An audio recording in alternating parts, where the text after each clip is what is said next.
এই তেলটার মধ্যে কালকে পানি পড়ে গেছিল, পানি পড়ে যাওয়াতে এখন তেলটা শুধু ফুটে।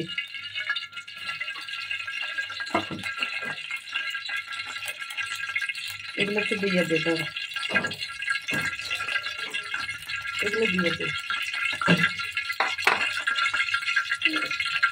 আলু এগুলো দিয়ে রসুনের এটা নিয়ে এসে। আসসালামু আলাইকুম, কেমন আছেন সবাই?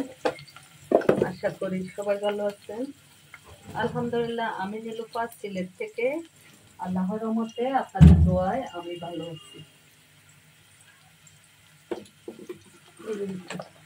আলু দিছি করে তো আমি এখন রান্না বসাবো। দিনের অনেকটাই বেজে গেছে, কারণ সকালে শনিবার তো উঠতে লেট হয়ে যায়, দেরি করে ইচ্ছে করে উঠি। তারপর উঠে আস্তে ধীরে নাস্তা খাওয়ার পরে ঠান্ডা মাথায় একটু রান্না করতে আসলাম।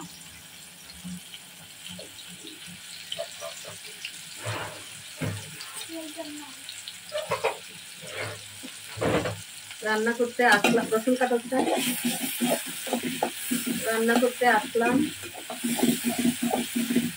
একটু পরে কাটি। এখন কি কোনটা ব্রাইসটা সেটা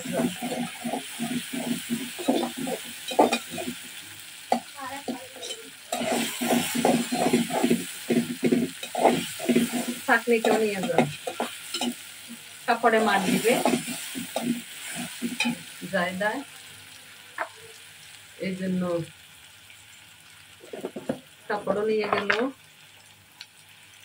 মশলাও নিয়ে গেল, মশলা সরি মারও নিয়ে গেল, মার দিবে, একটু ডুবে তারপর ওর মশলাগুলো বাইর করে দিচ্ছে।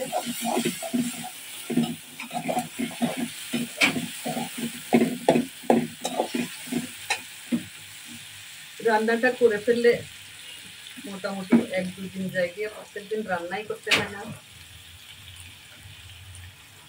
এখানে রান্না করব আজকে, কালকে আপনাদেরকে দেখাইছিলাম কই মাছ নিয়ে আসছি, কই মাছ দিয়ে আলু দিয়ে রান্না করব।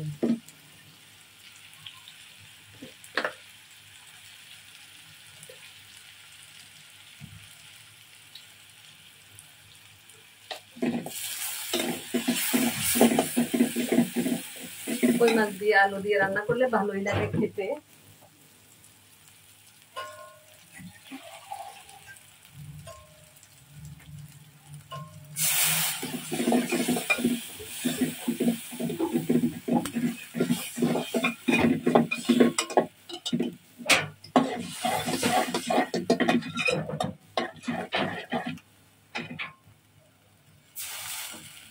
কষানি হোক,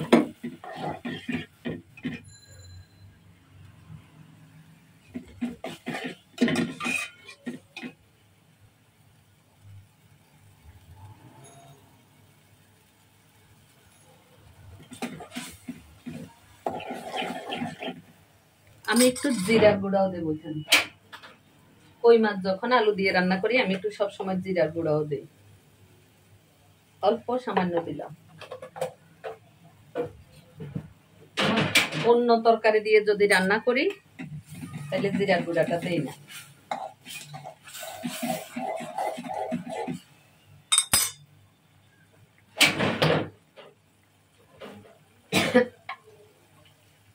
ধনিয়া গুঁড়া নাই, শেষ আনতে হবে, সামান্য দিয়ে দিলাম।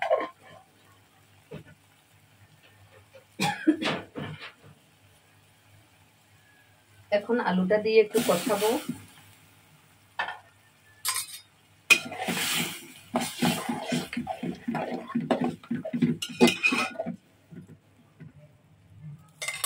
একটু কষানি হোক,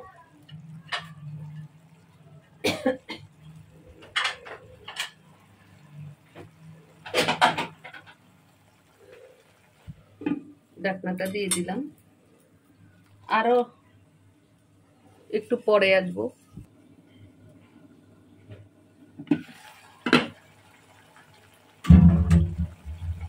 আমি কই মাছটা দিয়ে দিচ্ছি, বড় বড় কই মাছটা, ওই জন্য মাঝখানে কেটে ফেললাম। বেশি বড় রান্না করলে ভালো লাগবে না, ভুনা করলে তাহলে ঠিক আছে। আমি যদি ভুনা করতাম তাইলে কই মাছটা এভাবে কাটতাম না। রান্না করবো তো এই জন্য কেটে ফেলছি। মাছটা দিয়ে একটু কষাই নেই, তারপর ঝোল দেব।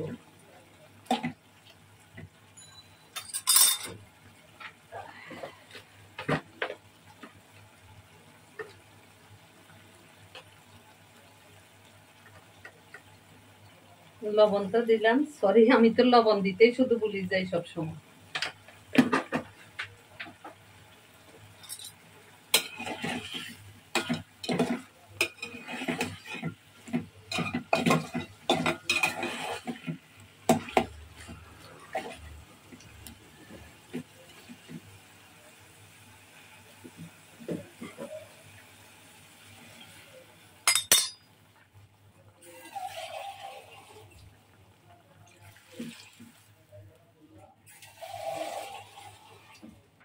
হইতে একটু সময় লাগবে, এই জন্য একটু বেশি জল দেবো, আর একটু জল করে রান্না করব, এই জন্য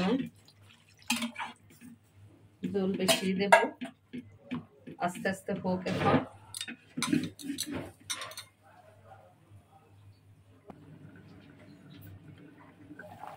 মাছটা হয়ে আসছে, আমি একটু ঝোল রান্না করব, কারণ একসাথে তো কয়েক তরকারি রান্না করা হয়, খাওয়া হয় না। তো এটা কাঁচামরিচের কুটি করে কাটি ফেলছে, তো ধনিয়া পাতাটা যে বড় বড় করে কাটছে যায় দেয়, দেখেন অনেক বড় বড় কাটছে, তারপরে দিয়ে দিলাম। কেটে ফেলছে, ও ছোট মানুষ, কিছু করার নাই। মাছটা এখন নামাই ফেলবো। কই মাছের ঝোল, এটা ঝোল আলু দিয়ে, এই ঝোলটা খেতে অনেক ভালো লাগবে আর কি। তা আমি এখন টক পাতা রান্না করব। একটা একটা করে রান্না শেষ করতে হবে। তো ভালো থাকবেন, সুস্থ থাকবেন, আল্লাহ হাফেজ।